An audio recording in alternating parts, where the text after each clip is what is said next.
Much like Jason Derulo, I am riding solo this week, but the podcast I think will be bigger and better than ever. At least that's the hope. However, the downside of this, you got to listen to me talk for a little bit. We got a lot to go over. Players are suing former coaches and schools. Schools are suing the NCAA and want to settle. Plus, a huge renovation coming to one of the more historic programs in America. All that and next, right here on the Fourth and One podcast.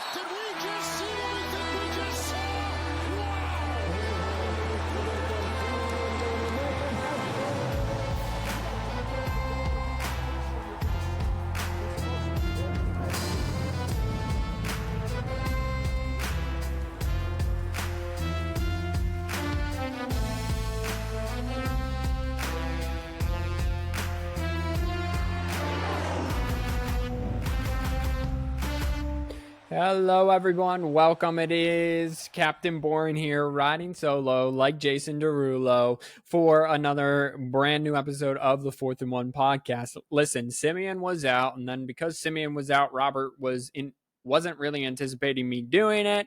And then he's like, is there a lot of stuff to do? I was like, well, not really, but I promised the people who listen to my sports report, who also listen to this podcast, for a brand new episode. So that's what I'm here to do, because I'm here to please the people. Let's get all of the ticky-tack business stuff out of the way just real quick. Like and subscribe here. You can get the Fourth and One podcast wherever you get your podcast. Anchor.fm// Fourth and One. You can get it on Spotify, Google, Apple, wherever. If you like it so much here, make sure to smash that subscribe button down below. Make sure you like it. Make sure you share it with your family and friends. This episode will not be very long. As we get closer, we are inside of 100 days, ladies and gentlemen, before the college football season.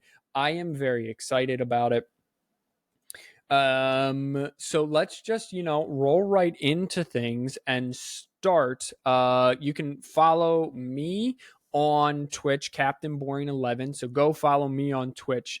Less than 2 months away, College Football 25 comes out. I think it's going to be the Fighting Kevin Kearns in the Dynasty that I will be streaming out of Akron. He says the 6-6 record is most impressive. Listen, I don't settle for mediocrity, ladies and gentlemen. I go for the whole kit and caboodle. It may take me a hot minute. Especially with 25. In NCAA 14, you give me Akron, I'm competing in a BCS game that year. I am competing for Natty probably the following year, but it may take me some time because we got NIL, we got all that, and it's going to be much harder. Inaugural game will be Michigan at home, playing Ohio State. It will probably be on the easiest mode of the game because I want to experience the graphics, the game, the way it's meant to be fun and played, and then get frustrated later. So all that to come. I'm very excited about it. Fighting Kevin Kearns, probably the winner there. A little bit of a challenge, but we'll see what I'm feeling. But that's probably going to happen. But until that time, we also have an Instagram, Fourth and One podcast, all the words spelled out, Fourth and One podcast. Take a listen. Hope you enjoy this episode. Let's go ahead and dive right in. Alrighty, we're going to start with something a little different, something that links two topics that are completely different that really kind of link together, I feel. And this is Jaden Rashada suing Billy Napier and a Florida booster over an NIL deal. So Jaden Rashada was one of the top quarterbacks coming out of high school, and he committed to Billy Napier and Florida. And this was back in 2022, December 21st, 2022. He was promised, or he says, the lawsuit says he was promised $13.85 million that Florida then backed out on after he had kind of agreed to go to Florida.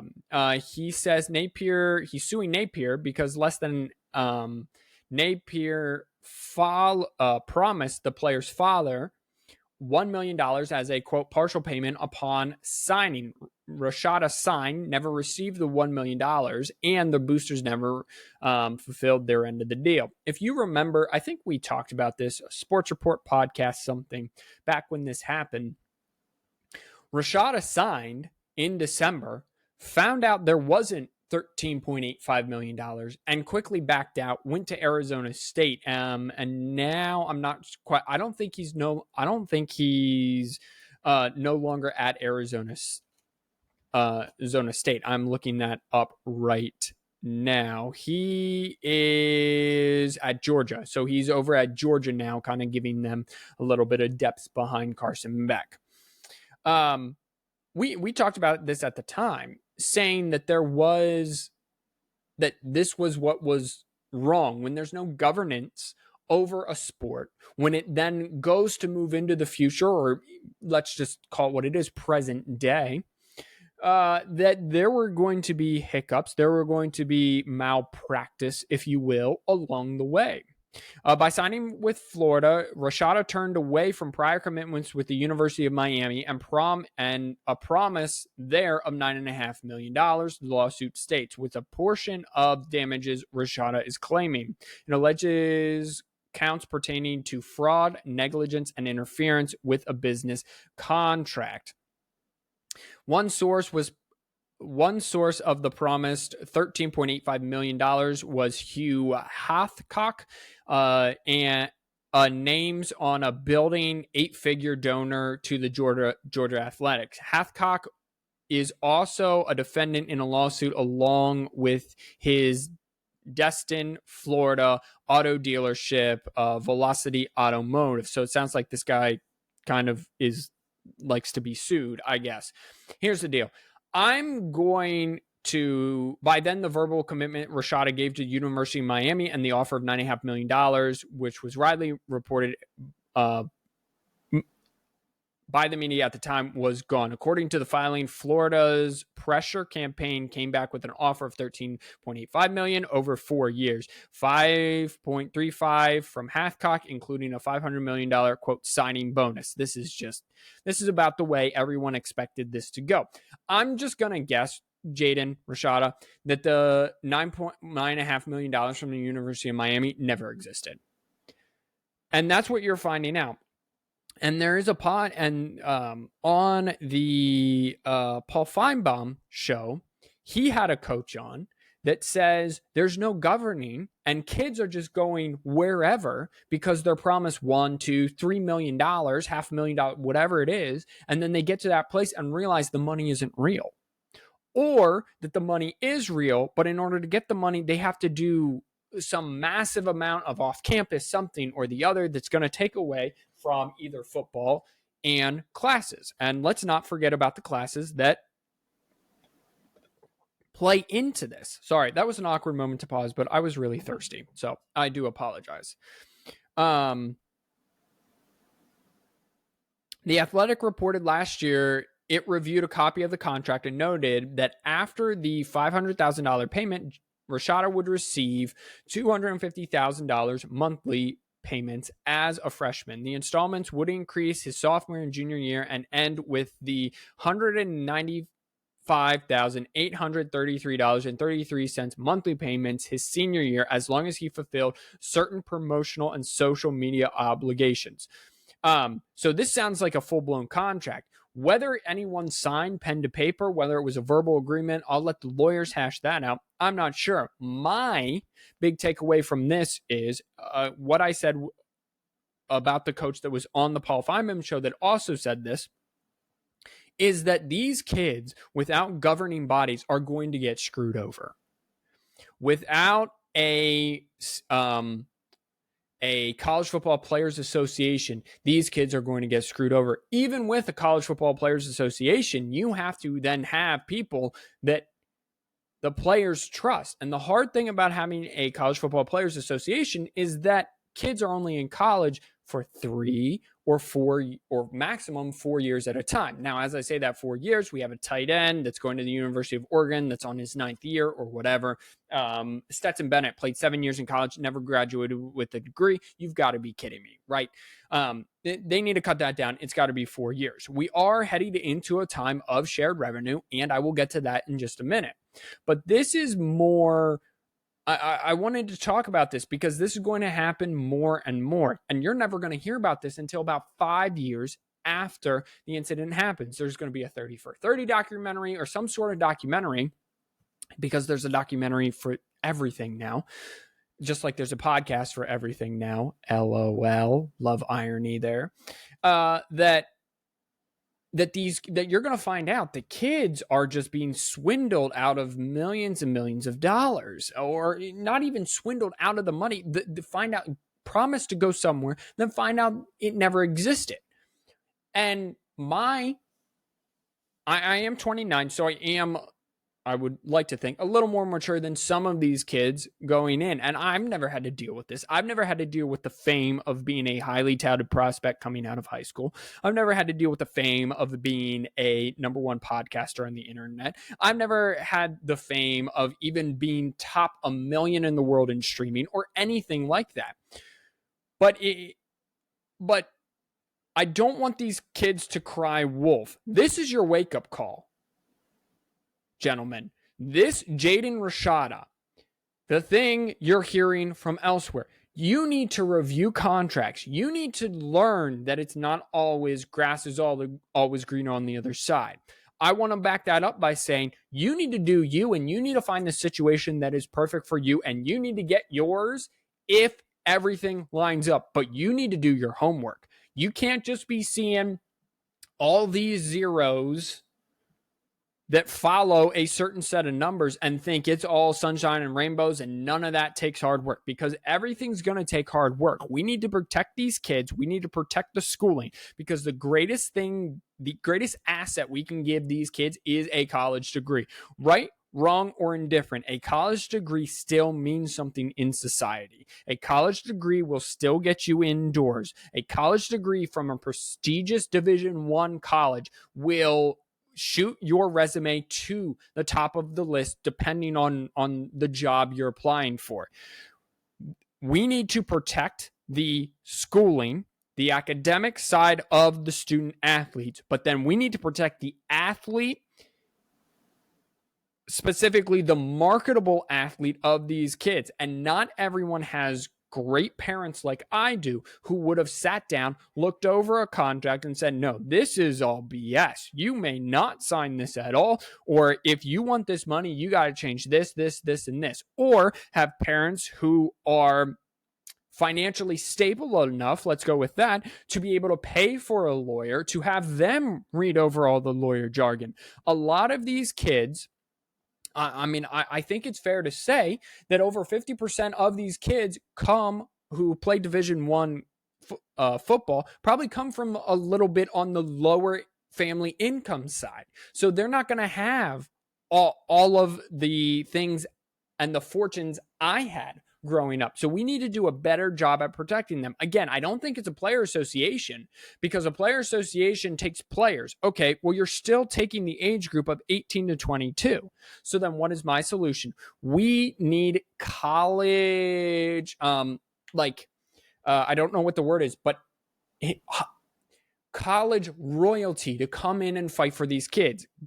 Guys like Tim Tebow, Desmond Howard, Charles Woodson, I'll throw Urban Meyer in there, Brady Quinn, Reggie Bush, guys who've been in it, know what college is, know what boosters are trying to do on the side, all the sleazy things they're trying to do, know who the good boosters are, and have them form a committee to be able to connect with players, and Robert Griffin III is another great example, and be able to put and negotiate rules on behalf of them to protect them. I will say it again. I'm not really sure that building a players association filled with current college players is really the answer, because they are still in the game, 18 to 22-year-olds. You need some more maturity in there. And I'm not saying 18 to 22 Division I athletes can't be mature, because they can. For sure they can. Well above beyond their years of age. But you need someone who has left that environment, who has experienced other environments, other business ventures, and done it successfully, but want to watch out for the kids. So guys I named: Brady Quinn, Charles Woodson, Desmond Howard, Kirk Herbstreit's in there. I mean, Pat McAfee even would be. Nick Saban would be a great example of that, of just people who love college sports and want to protect the athlete, but also want to see it grow. Have them form a committee, a something that can negotiate on the player's behalf. Now, I don't want any of them to do that, because that was probably a full-time job and that would take them away from broadcasting and what they love to do. But they need to find a way to protect these kids from a $13.85 million deal, quote unquote, slipping through his fingers, which I don't think the $13 million ever was there. I'm not sure the $1 million ever was there. The $9.5 million from Miami he was promised to get, I'm not sure that was in there. Let's see. Ruiz, the founder of NIL marketing platform Life Wallet, wrote in a text message to ESPN that the $150,000 was repaid by, quote, those controlling the Gators fundraising effort, and represented the full amount of the deal he had with Rashada, which was when he was in California, where he attended high school. He wrote, neither he nor Life Wallet had any $9.5 million deal with Rashada. So that's what I'm saying. All of these kids are being promised these giant amounts and no one's looking out for them. And that has got to change. Speaking of another amount of money promised to the kids and no one's really looking out for them because no one knows what the bleep is going on. The ACC joins the Big 12 and votes to settle the House versus NCAA case. This would basically give back pay to players like Johnny Manziel and Reggie Bush. Basically, all these players are suing. I don't know if they're part of the lawsuit, but those are just examples. They are suing the NCAA saying, we could have made this money that you are now allowing to make these kids, and we want some of the cut. The ACC has joined the Big 12 as a second party in the House versus NCAA to vote to settle that case and related antitrust cases, a source told ESPN on Tuesday. The settlement is widely expected to pass, which will chart a new course for college sports in establishing a framework for schools to share millions of dollars with their athletes in the future and create a fund of more than $2.7 billion with a B to pay former athletes who were not allowed to sign NIL deals at the time. Sources have consistently indicated to ESPN that there is little resistance on the conference level and that the NCAA is also expected to pass the settlement measure. The Pac-12 will vote The Pac-12 will vote as a full 12-team league as currently constructed, as it was when the House versus NCAA case was filed. So that's important to know. Pac-12 currently is just Washington State and Oregon State, but they are expected to all the team. They need all the conferences to be as they were when this was brought up. Sources say Big 12 presidents and chancellors were briefed in recent days on the 13-page term sheet that contains the settlement language. The key parts of the settlement include the NCAA paying more than $2.7 billion with a B in back damages over a decade, about $1.6 billion with a B, of which will be withheld from schools. I like saying billion with a B because it just seems more prestigious. There's also roughly $20 million in permissive revenue sharing that is expected to begin in the fall of 25. This revenue sharing will give athletic departments the direct ability to pay players, a massive paradigm shift in college athletics. Hard stop right here. $20 million going to schools, right? So that gives... or 20 the revenue athlete 20 million in permissive revenue sharing. I would assume that this goes to all 134 FBF conferences or teams and all the conferences that there is. Hence why all these FCS teams are jumping up here because they want a pot of this $20 million. Now, if you break that down, $20 million, what I'm going to do is I'm going to do the worst thing in the world, which is math on a podcast that most people are listening to. So if you look up 20 million and you divide this by 134 FBS teams, right? It's $149,253.73. In terms of conferences, so there are 4 Power Fours. There was a group of 5, so 5. So let's just say there are 4 Power Fives, and so there's 9 because we got rid of one. So it's 20 million, and let's just divide it by 9 conferences. That's $2.222222 million to each conference. How they will divvy it up probably has somewhere to do with the ranking. I don't like to give him his props, especially when he's the one who didn't make the podcast, but Simeon's 100% right. We are so close to relegation. We are so close to promotion and relegation and basically going to a soccer format and basically this becoming semi-pros where it will be the Michigan Wolverines playing at the University of Michigan. The football team will soon have nothing to do with the college besides the fact that they play on the campus within 10 years. This is just going to get especially if the NCAA just continues to take L and kidney punch and gut punch and punches to the jaw and just decide, you know what, we're not going to do anything to defend ourselves. And I'm not saying that they shouldn't defend themselves in court. That what I'm saying by defend themselves is actually do up and do something about it. Like man up and be like, okay, these are the rules. We are doing this. We are doing this. We are doing this. We are establishing a committee to protect the players. This is how much each conference gets. Each conference must divvy it up like this. Do. Each athlete can only get a share of the revenue if they meet these requirements. Do. Yeah.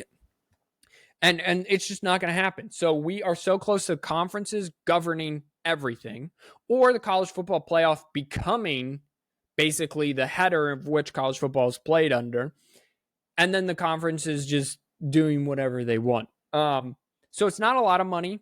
Team, again, it's only $49,000 per team. That's not a lot of money, but it's more. But again, we have to protect the players. Also, I'm on board in order to protect the academic side, the student side. If you get an NIL deal that is more than your income, right? Total deal value worth more, not income, worth more than your scholarship. So let's just take as an example. I'll just take Penn State, right? I'm guessing in-state to go to Penn State per year is $80,000.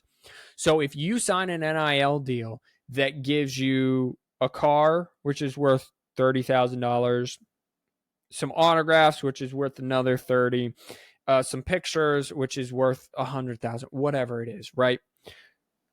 You have to pay for your scholarship. Therefore, you can be considered scholarship, but you have to pay for it. That school then, if the NCAA was smart, would take that scholarship from that player and say, okay, you have to give it to a walk-on. Someone who walked onto your football team, you have to give that scholarship to them and make their, because let's be honest, walk-ons are probably not going to the NFL. Very few of them are going to make money off of this football thing. So we need to make their lives easier because if we're all about helping the little guy, this is helping the little guy. If you make an NIL deal there needs to be contracts. All contracts must be signed, must be sent to the league office or the NCAA or somewhere. And there better be a group of people reviewing contracts and keeping tab. Okay, let's see. Alex Orji, probably starting quarterback for Michigan. He has 5 NIL deals totaling $1.5 million. Okay, well, guess what? $100,000 of that, or however much it is to attend the University of Michigan. Some of you know better than I. $100,000 of that must must be paid to the University of Michigan. Now, some of you might say, oh, well, now they'll just say, okay, well, we'll promise you all that money after if you say 3 years so you don't have to pay for your scholarship. Nope. That's why we have people reviewing the contract. So you can say, even if it is $250,000 a year, guess what? $100,000 of that is going towards your schooling. Because guess what? When you're paying for schooling, you value the schooling a whole heck of a lot more than you do if you're not paying for schooling. Speaking as someone who paid for the schooling, guess where I was? I was in the classroom. I was paying attention. I studied like my life was on the line, knowing that if I failed, that if I had to retake a semester, retake a year, change my major, whatever it was, not give my very best in school, that it was going to set me back financially for years to come, and I did not want that. That is how we still prioritize school over that. And if you have an argument, I am down to hear why that is not fair. More than down to hear that. But then we take Alex Orji's scholarship and we give it to the 10th quarterback on Michigan's roster that will never, ever see playing time. You must give it to a walk-on. And if you want to leave that up to the team, fine. If you want to designate it and you like rank your walk-ons and you got to give it to the first walk or the last one, whatever you want to do, I don't care. But we need to help the guys who aren't going to benefit from NIL by at least making their life on campus financially a tad bit easier. Alrighty, so that's going on there. We got people suing other people. Now, people making a whole heck of a lot of money, and I'm not going into anything with this, is Kirby Smart. He signed a 10-year, $130 million deal to stay at the University of Georgia. Great signing. He is probably, now that Nick Saban retired and Jim Harbaugh left, the best coach in college football. You could even make the argument, even with Jim Harbaugh in there, he was the best coach in college football. Great signing. Keeps him to Georgia. He was linked to the Alabama job. I'm sure that would be crazy. His buyout's probably crazy expensive. So they probably just made it higher now, which is awesome. I think that these coaches, I think college football coaches, until we get some structure around the whole NIL, deserve more money than NFL coaches. Because up until recently, like Michigan basically, they basically hired a GM. They basically hired someone to come in, negotiate NIL deals for players, run the team. Like they call it something, but he's basically the general manager of the team. Alabama hired one, Texas hired one, and this is just a recent team. College is now being run like NFL programs. There's just a lot more of them, and a lot more players and fans and things to negotiate. So you can make the argument that he's worth all $13 million, and I would say that makes him the highest paid coach. I would say so too. Georgia is probably my number one team going into the season. I don't know how they couldn't be. Many people have said that if they would have met Michigan in the college football playoff, Michigan would have lost and not been national champions, and it would have been Georgia for a three-peat. And you know what? I'm probably going to sit here and my Michigan fan is like, well, they didn't make it. But my analytical side is, yeah, you're right. Probably they would have just beat down Michigan a little bit because they were the exact same team. SEC, rightfully so, is a tad bit better than the Big Ten. So Kirby Smart is worth all 10 years, $130 million that he gets. I would like to note, though, that there needs to be something in his contract to get his kids off the road. And the NCAA needs to investigate that, because as much as people whine and cry that Michigan cheated, stealing signs or whatever, Kirby Smart is actually letting kids be in danger by not addressing this, by not suspending kids that get caught doing this. I mean, it's ridiculous. Someone had a meme out and it said, and it was a Georgia player was arrested for reckless driving.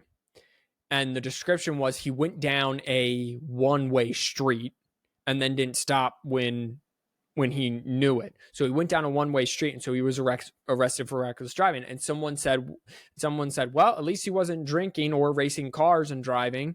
Isn't that sad? Isn't that just terrible that that's the standard now at Georgia? So Kirby Smart, you're worth the $13 million a year. You're worth the $130 million. You're worth whatever your buyout is. You need to start suspending kids. You need to start laying down the hammer, okay?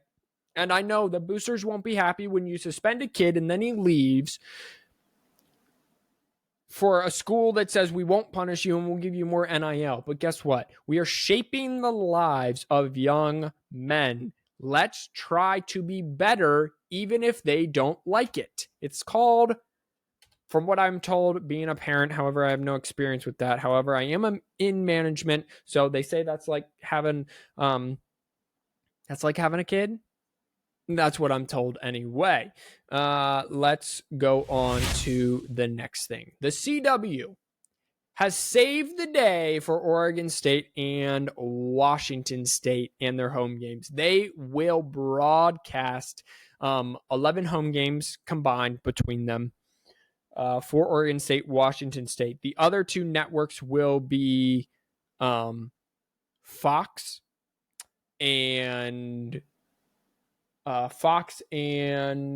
think actually ESPN. It will be Fox Sports and ESPN because of they're playing on the road, and Fox has the right to. I think Oregon State's playing like a Big 12 school, and Washington State's playing an ACC school or something like that. So ESPN has the rights to those. So we will get to see Oregon State, Washington State. However, you have come a long way from being broadcast Pac-12 After Dark, ESPN. A lot of people thought no one watched the Pac-12 After Dark, me being included. Games starting at 9:30, 10 at night.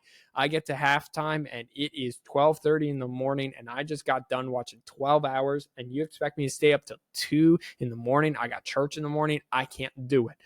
And you know, and it's Cal, and it's a 2-win Cal team against a 1-win Stanford team, something like that, right? Like, it's just hard to stay involved for that long.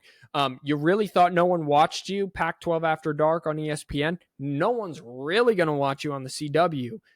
Ladies and gentlemen, I don't even know if YouTube TV broadcasts the CW. And I'm not even saying that to be funny. I legitimately don't know if YouTube TV, which is what I watch my sports on, has the CW. I'm looking it up live.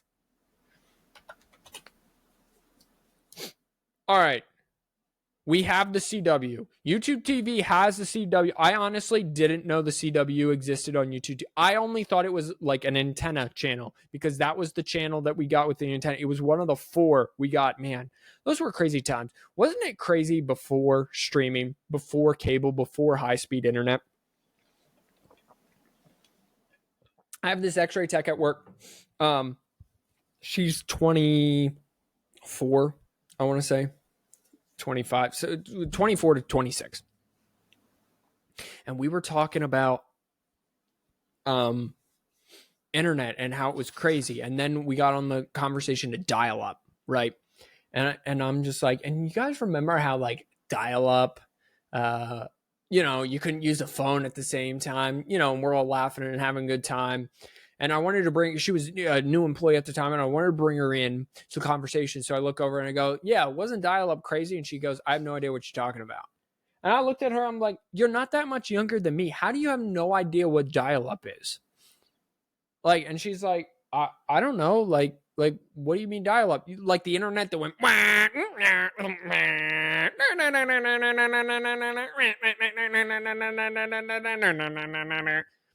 like I made those mouth noises. First of all, I got props that those were what the mouth noises sound like. Oh, man, Duke found a toy. And now he's prancing around the basement. And she's like, no. I'm like, man, do I feel old? I'm not even 30 yet.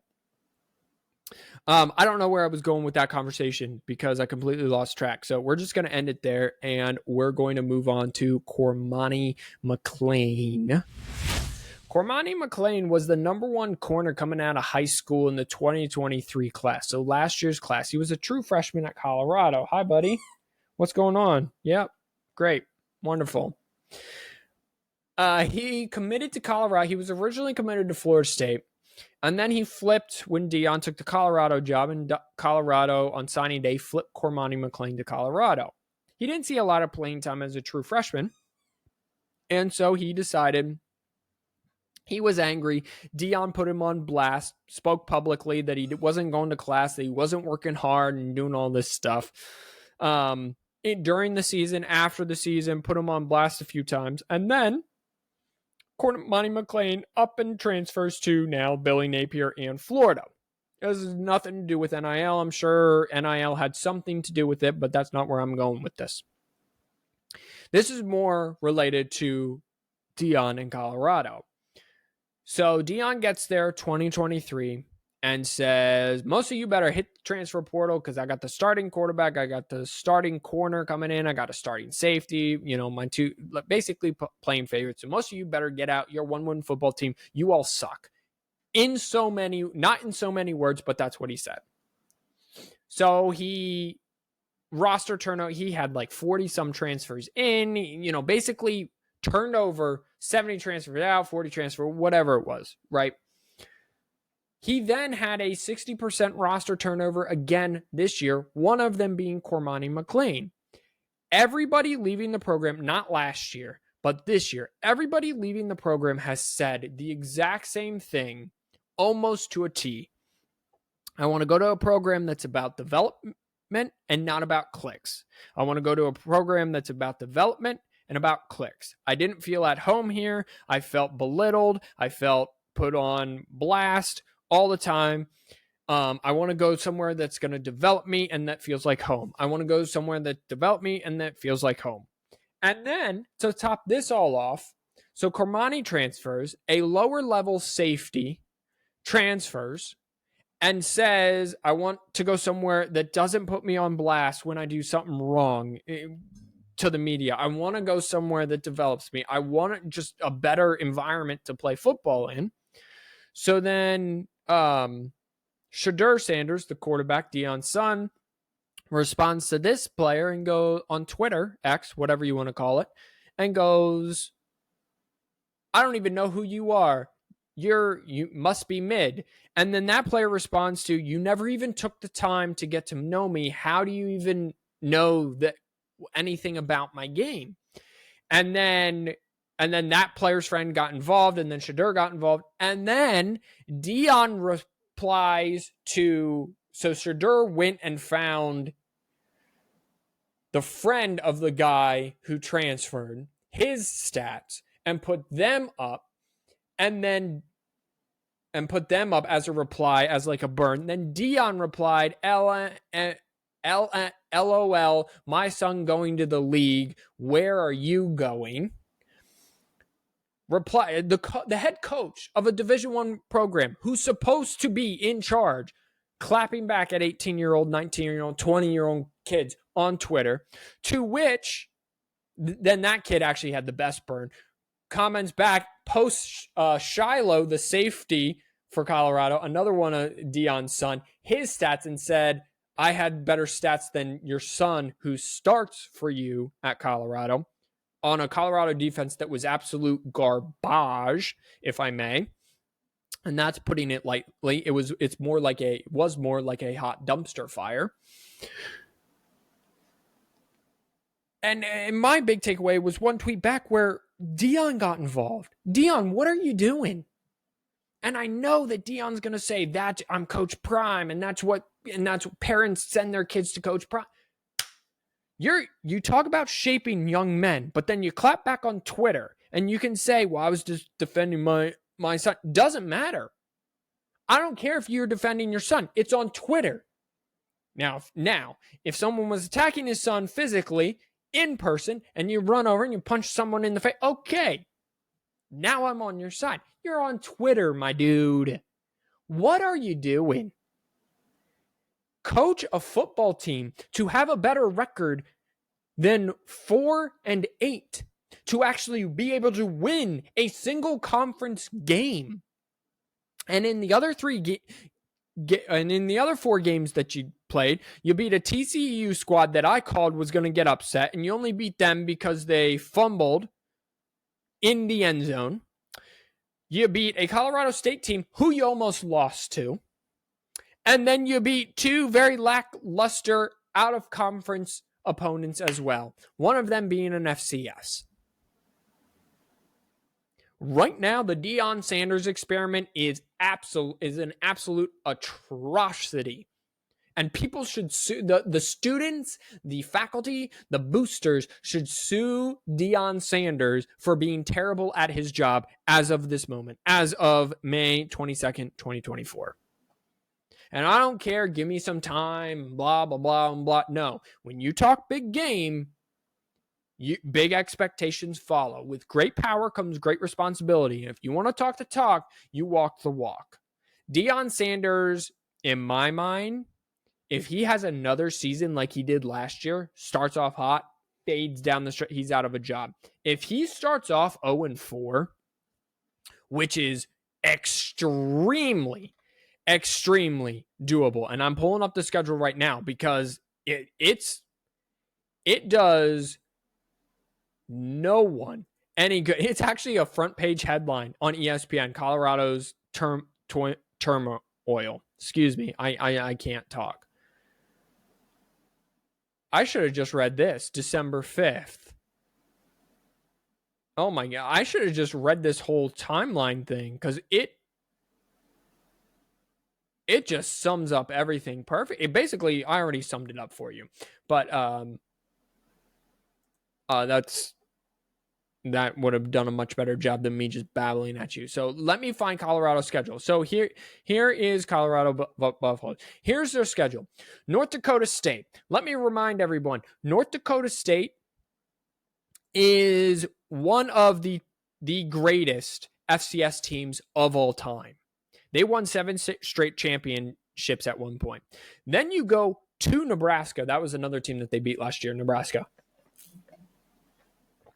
In a Nebraska game with a new improved quarterback under Matt Rule, the rule of thumb is in year 2 for Matt Rule, your team is just about making the playoff, winning the conference / making a run at a natty in year 2. Okay, so you suck the first year, then you're really good the second year, and that's just how it works. 5 wins last year, missed a bowl game. Now you got Dylan Raiola in the building, looked great in the spring game, and it's at Nebraska. Awesome. Okay, so I will give you North Dakota State, but North Dakota State is buttoned up. They know how to be a championship team. They stick together. There's no blaming. There's no putting people on blast. It's boom, boom, boom, boom. Let's get this done.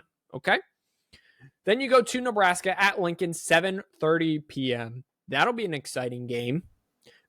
Nebraska, Lincoln at night.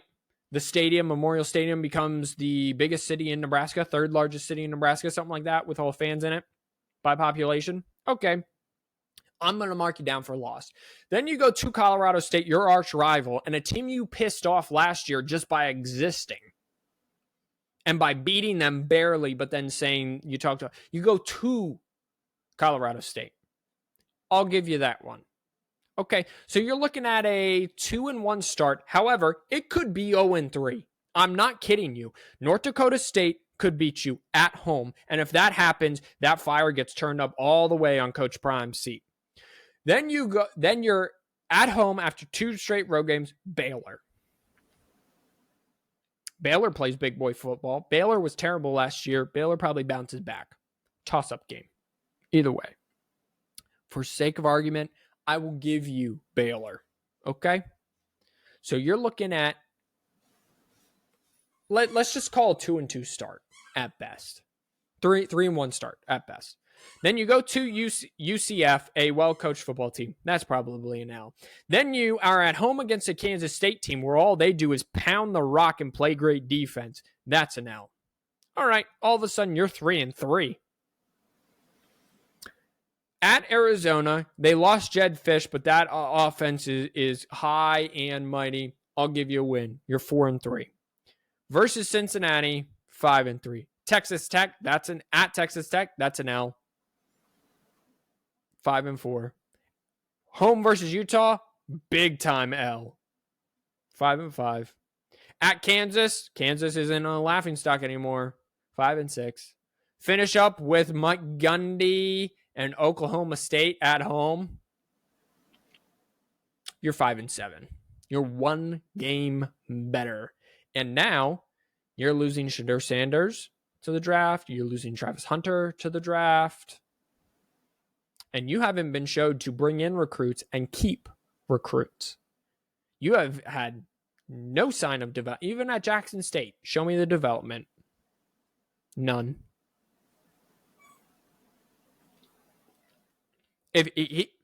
I'm not just being this to hate on Dion. He could start 0-3.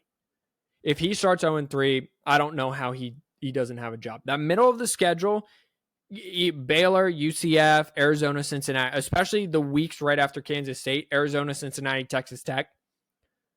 If you're close to a bowl, you better rip off 2 of those 3. Arizona, Cincinnati, Texas, or Texas Tech. And you better hope the Baylor's no good again. Because you could start 0-3, 0-4 at UCF, 0-5 versus Kansas State at home. It's Kansas State. They won the Big 12 2 years ago. They're a bowl team. They're coached by the former coach of North Dakota State, who you're playing week 1. Oh, my. Alrighty, Penn State approves a $700 million renovation to their stadium. And I am pulling it up now. I am pulling it up for everybody in what it's supposed to look like. I'm going to see the pictures. So I will share. So these are just a draft illustrated representation, whatever you want to call it. But this is what it's supposed to look like when it is done. I'm sharing my screen as we speak. So those of you listening, sorry, this is really bored. So this is $700 million renovation to Beaver Stadium, the second largest stadium by capacity in the U.S. Michigan is number 1. I'm not going to lie. I'm assuming all of these are suites. Listen, Penn State Stadium is kind of ugly. It's a lot of, they built the original bowl. Okay. They built the original bowl and then they kind of added, as Penn State grew, obviously, it was like metal and it's just kind of, and it looks clunky and all thrown together. Very loud stadium. This looks sharp. Okay. And you're going to keep the noise up here. If you see where my mouse is, you're going to keep the noise in with this.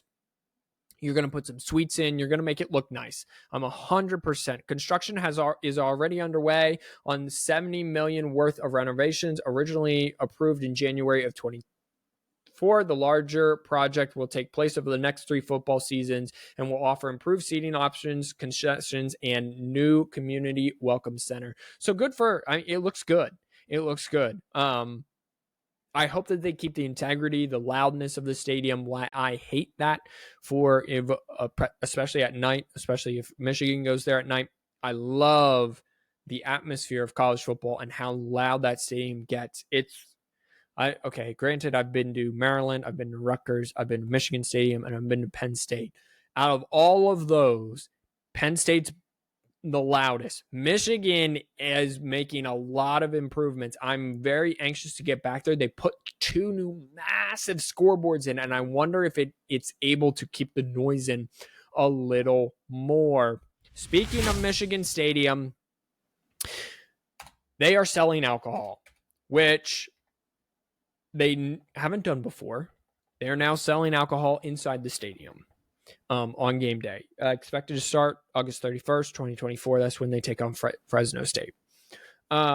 Michigan Stadium, and I was talking with Robert about this. Robert feels the same way I do. I'm not sure college stadiums should be selling alcohol inside the stadium. More power to you. I'm sure it's money, revenue, ka-ching, ka-ching, ka-ching. NFL teams tailgate and they sell alcohol inside the stadium. NFL teams don't tailgate like college football fans. They just don't. College football fans have mastered the art of tailgating, and especially when a game's at night. You are drinking probably from about 9 in the morning, 8, 9 in the morning. Let's be honest, some kids start sooner. Okay, so then if you're drinking, you're probably going to get tired of, I don't know. I'm just talking about me. You're probably going to get tired of drinking if you start that early around 4. And if you can even go that long. Me, if I start drinking by 8 in the morning, I'm done about 8:30. Okay, in the morning. I'm good for maybe 2, and that's if I drink them fast. And I can't really drink them fast. I got a gag reflex. LOL. So let's just say you drink until about 4. Then you would normally have about 3 or 4 hours to cool off. You go inside the stadium, you get some food, whatever. 3 hours to cheer up. But now you're going to pour more alcohol on top of that.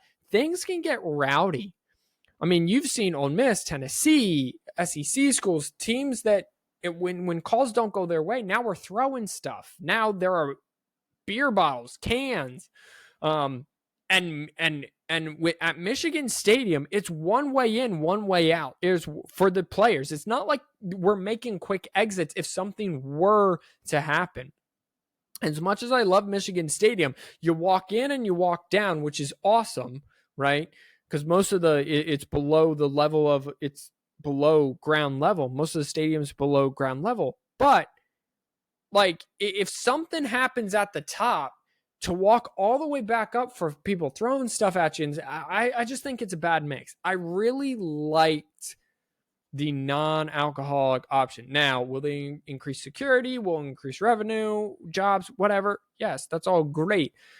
I'm not sure I agree with Michigan starting to sell alcohol. Your opinion, comment below. What do you think of Michigan selling alcohol in the stadium? Let me know. And finally, the game is out, or will be out in a little over 2 months. College football 25.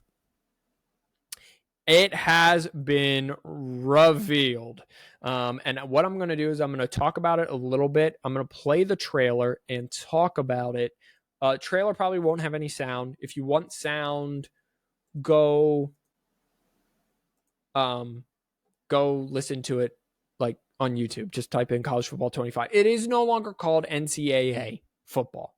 No longer called that. NCAA has nothing to do with it. It's now college EA Sports College Football 25. So we're going to start.